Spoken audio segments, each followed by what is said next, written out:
नाम जप करना है निरंतर, तो झूठ बोलना छोड़ दो। झूठ बोलने वाले की जबान पे नाम जप निरंतरता में नहीं आता।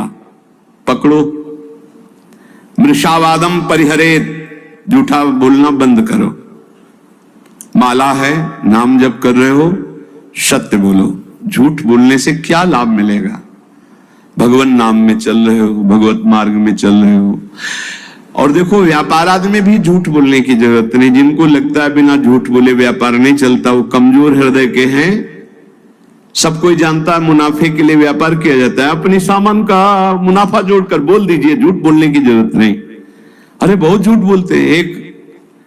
एक गमछा है खरीदने के लिए, जिससे गए वो 130 रुपया, नहीं थोड़ा कम कर दो।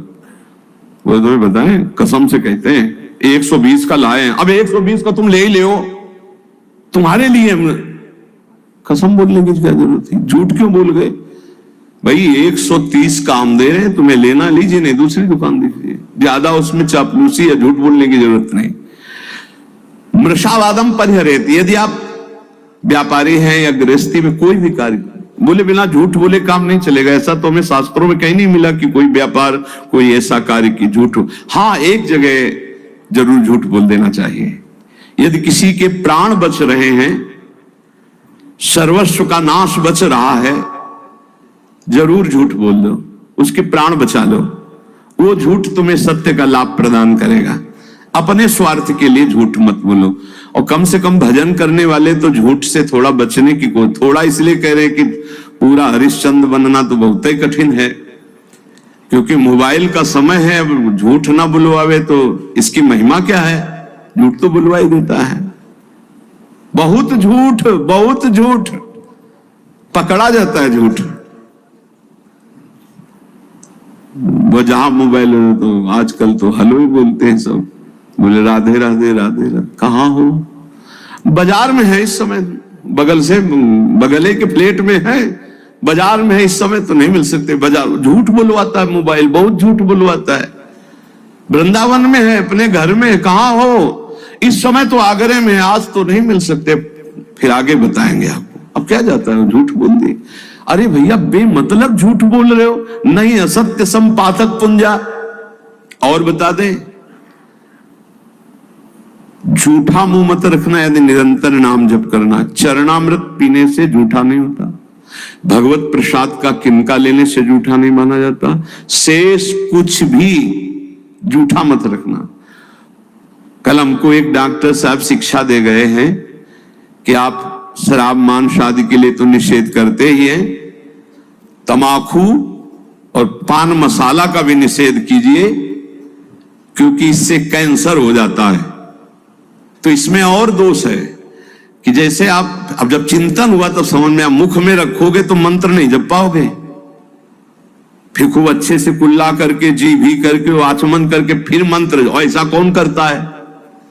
तो मसाला तो और तमाकू सुपारी खाने वाला निरंतर नाम जप नहीं कर सकता। इसलिए प्रार्थना इस पर भी कल से हमें शिक्षा मिली। भगवान विविध रूपों में आके शिक्षा देते और कह रहे थे कि हम डॉक्टर हैं मुख के।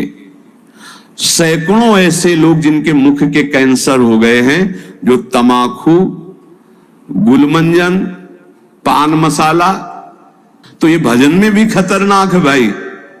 सिद्ध पुरुष हो तो हम प्रणाम करते हैं भाई, लेकिन साधक हो तो पान मसाला, तमाकू, ये चीजें बंद कर दो। अभी तक तो हम यही शराब मांस इसके लिए बोलते थे, वो कल बता गए, बोले बड़ी बुरी स्थिति कैंसर की मुख में हो रही है इसी से। तो झूठ बोलना छोड़ दो।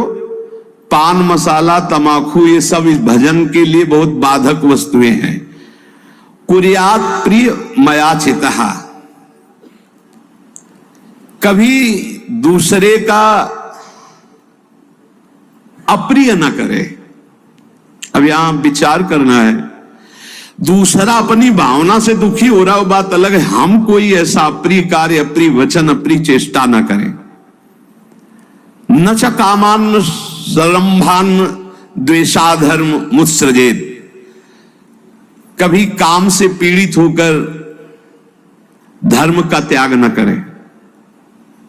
कभी क्रोध से पीड़ित होकर धर्म का त्याग न करे, काम से पीड़ित होकर कभी दूसरे शरीरों का जो धर्म विरुद्ध है उनका सहवास न करे, क्रोध से पीड़ित होकर कभी पूज्य जनों को मारे पीटे ना, गाली गलौज न करे, उनका अपमान न करे, और द्वेष से कभी धर्म का त्याग न करे, द्वेष पूर्वक किसी का अहित, किसी का मंगल ना करे, तो निरंतर नाम चलने लगेगा। आप अभ्यास करो, तमाकू मसाला ना खाए, झूठ न बोले, पराई माता बहनों की तरफ काम दृष्टि से न देखे, या पराये शरीरों से काम भावना धर्म विरुद्ध न करे, क्रोध में आकर पूज्य जनों का अपमान न कर दे, कड़वे वचन न बोल दे, द्वेष में आकर किसी का अहित न करे, तो नाम जब अभ्यास से बहुत जल्दी निरंतरता पकड़ लेता है।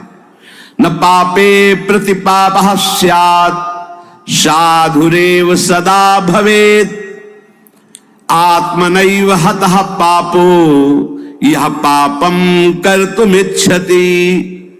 यदि तुम्हारे साथ कोई पापी आदमी पाप का बर्ताव कर दे, यदि तुम नाम जापक हो, तो उसके बदले में तुम पाप मत करना। ना उससे तुम बदला चाहना, ना भगवान से, ना किसी और के सहयोग से, और ना स्वयं से। ये भगवत प्राप्ति के लिए है। संसारी आदमी ऐसा नहीं करेगा, वो तो एक थप्पड़ का जवाब 2 थप्पड़ में देना चाहेगा, लेकिन भक्त का स्वभाव ऐसा नहीं। कह रहे यदि कोई पापी आदमी तुम्हारे साथ कोई भी गलत बर्ताव, तो हमारा कर्तव्य है कि हम भगवान से प्रार्थना करें, हे प्रभु इसकी बुद्धि शुद्ध कर दो। नाथ यदि इसकी बुद्धि शुद्ध हो जाती है, ये भी महात्मा हो जाएगा, प्रभु इसको दंड मत देना, ये बहुत भूल में है, इसकी भूल को मिटा दो हे नाथ, हम आपसे प्रार्थना करते हैं। इसका प्रभाव ये होगा कि भगवान आपसे बहुत प्रसन्न हो जाएंगे। उसका तो जो होगा वो उमा क्षमा सापोते भारी, वो दंड तो भोगेगा ही भोगेगा पक्का, पर आपने क्षमा कर दिया तो आपके लिए आपके इष्ट बहुत प्रसन्न हो जाएंगे आपसे। जो साधु स्वभाव है वो किसी भी भारी संकट में पड़कर भी पाप कर्म ना करे। जैसे एक प्रसंग आता है संकट का,